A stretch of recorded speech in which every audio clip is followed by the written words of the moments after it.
for those of you who don't know me, I'm Bridget Bath. I'm a chiropractor, I'm a solution-focused hypnotherapist, and I'm really passionate about helping you get to a point of the best possible health that you possibly can.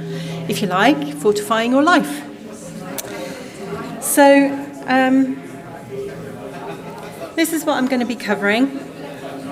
I'm going to use a typical scenario to help illustrate how these topics help us to travel from an initial raw information situation or knowledge to sustainable and actionable lifestyle habits. But first, let's take a look at the definition of well-being.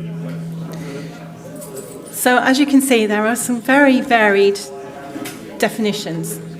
I think the Cambridge Dictionary, i.e. being the state of feeling healthy and happy, is the one that we all recognise. But the World Health Organization takes a very much more global view. So for the purpose of this talk, we're going to assume the Cambridge definition. And so what is well-being, and what does it look like in our everyday life? So first off, it's about physical care. It's about moving your body. It's about nourishing it well, resting when you need to. It's also about mental care. It's about challenging unhelpful thoughts, staying curious, and with lifelong learning. And research has actually shown that remaining curious actually aids longevity. Then it's about emotional care. It's about recognizing feelings and taking action on those feelings, managing stress and building resilience. And together, that gives you self-care. But self-care is actually the foundation of well-being. It's not indulgent, it's not optional, and it is the groundwork for a foundation for health and well-being. But what is it that sparks that initial thought that you might need to do something? Is it an experience of others? Is it observing something or someone else? What is it that first awakens your understanding of that self-care must be first in your life? So let's look at this scenario. So, sorry, my hands are cold and it's not triggering the click. So maybe you've not been feeling quite as well, quite your usual self. Maybe you've passed 35 years of age. Maybe your partying days are just a little fewer and your hangovers are lasting longer. Maybe you've put on weight. Maybe your joints are getting a bit achy or sore or stiff. Maybe you've started getting headaches and you can't explain them. So you decide that it's time to consult your GP. So off you go, and the GP runs a few tests. Perhaps blood tests, takes your blood pressure, and some results come back, and they say you've got high blood pressure and you're pre-diabetic. So what do you do? What do you do with that information? Are you feeling a little deflated? Are you feeling a little upset, concerned and worried? None of these things will help. In fact, this will only make things worse. So now,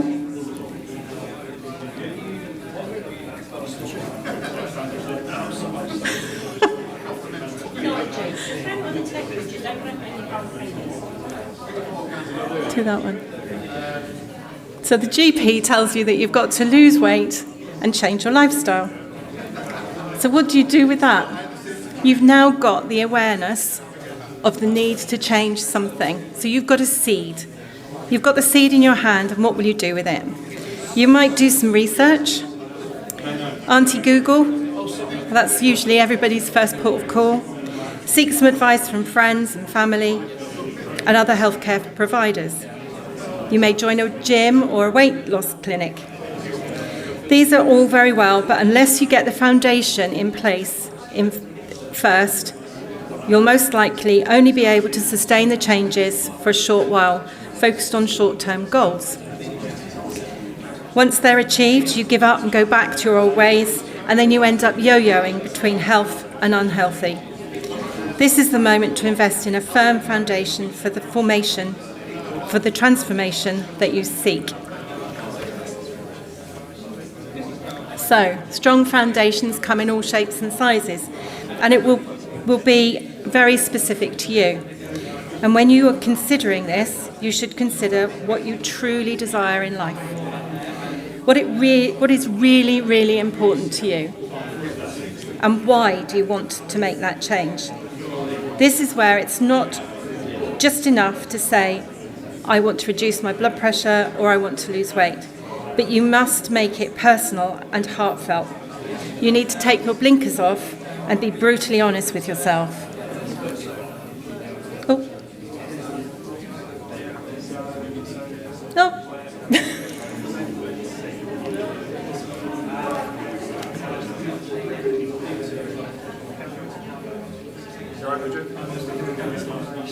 Right. There we go. So, now you're getting the understanding of reasons and why, what happens if not.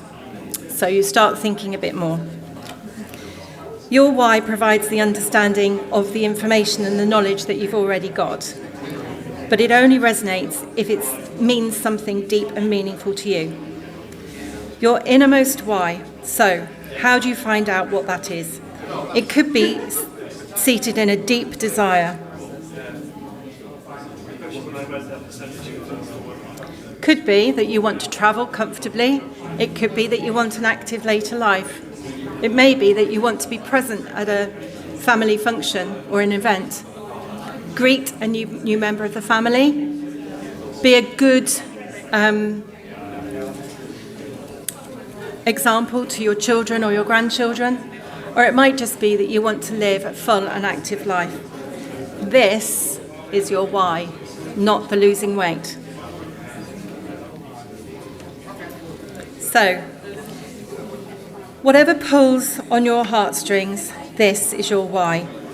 And this will help you soar towards your desired outcome. It's important to make a note of your baseline measurements, and that doesn't have to be scales and measuring tape. It could be your ability to walk a distance, or to run for a bus, or to be able to concentrate. So you need to check in with your knowledge, understand the implications, and then understand what happens if you do something, if you do nothing, if you don't do something, or if you don't do nothing. So, what you desire. And then you need to ask yourself, why? So, why do I want to lose weight? Well, because I want to get thinner. Okay, why do you want to get thinner? I want to get thinner because I want to reduce my blood pressure. Why do I want to reduce my blood pressure? Because I want to stop having headaches. Why do I want to stop having headaches? Because I'd like to be more present in my day. Why do I want to be more present in my day? Because I want to be more active with my family. Why do I want to be more active with my family? Because I want to enjoy life. I don't want to get to the end of my life and say that I missed out. You have to go 7 deep in order to be able to find your true why. So now you've found your means of motivation to act on what you know and what you understand. Whatever pulls you, that's the way that you'll go. So, things to remember when you're making your plan. Your brain doesn't know what is real and what is imagined. So it's better to remember the good things rather than dwell on the bad things. So you're forging a well-trodden pathway in your brain rather than one that isn't often taken. And removing the old ones. Language plays a really key part in this, especially our inner chatter. So all those what-ifs and maybes rarely happen, but if we keep thinking about them, our brain believes it's already happened. It's better to think of a benefit rather than a loss. So from my own personal perspective, I had to give up wheat because it became obvious that it was something I couldn't eat. So for a while, I started thinking, I can't eat that, I'm missing out. But a little bit longer, a little bit further in on my journey, I was like, no, I don't want that because I like feeling well. I enjoy feeling well. I do not like being unwell. So my mindset had changed.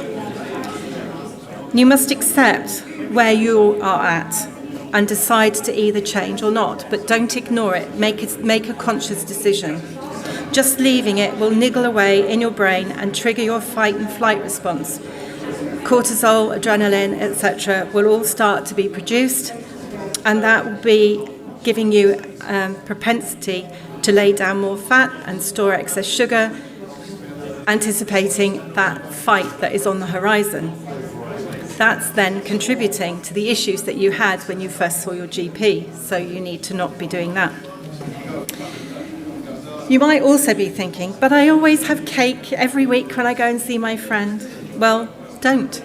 Choose something different. Have the coffee, don't have the cream on the top. Or make adaptations. Return to your why. Have a visual prompt somewhere that you see regularly during the day. The neuroplasticity, that pathway in your brain, will start to work harder and it won't work against you. It'll help to work you towards the desired effect.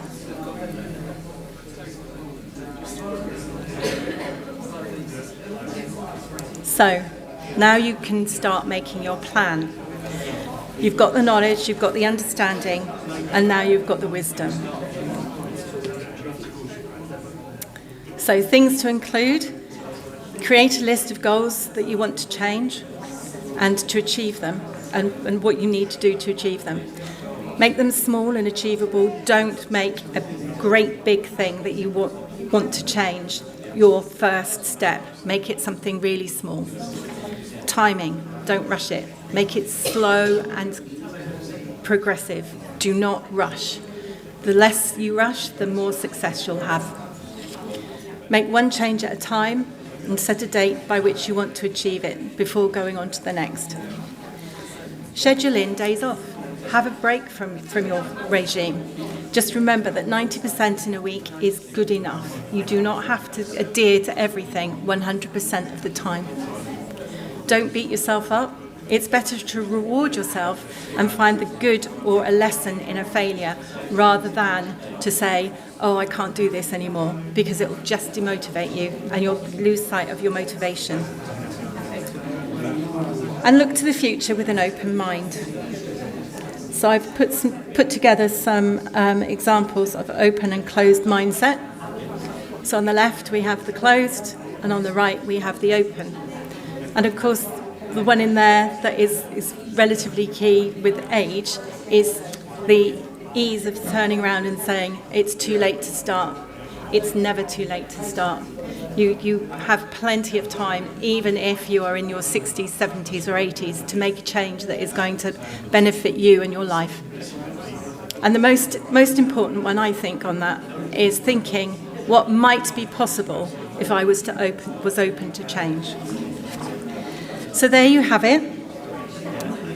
You have your pathway from that initial knowledge, that seed of awareness of something that needs to change, your understanding, your wisdom, which provides your motivation, and the development of the plan, which then enables you to take action that becomes sustainable. Just remember that without a firm foundation, everything will fail. And just taking a little time to work on that foundation is one of the best decisions that you'll make in your life. And exploring your why is really, really crucial. And so I'll leave you with one of my favourite quotes, because it's not the years in your life that count, it's the life in your years. So thank you for listening. If there's anything that you want to ask me, I'll be sat over opposite the door. And I hope, if anything, you've taken a little something away from this talk. Thank you.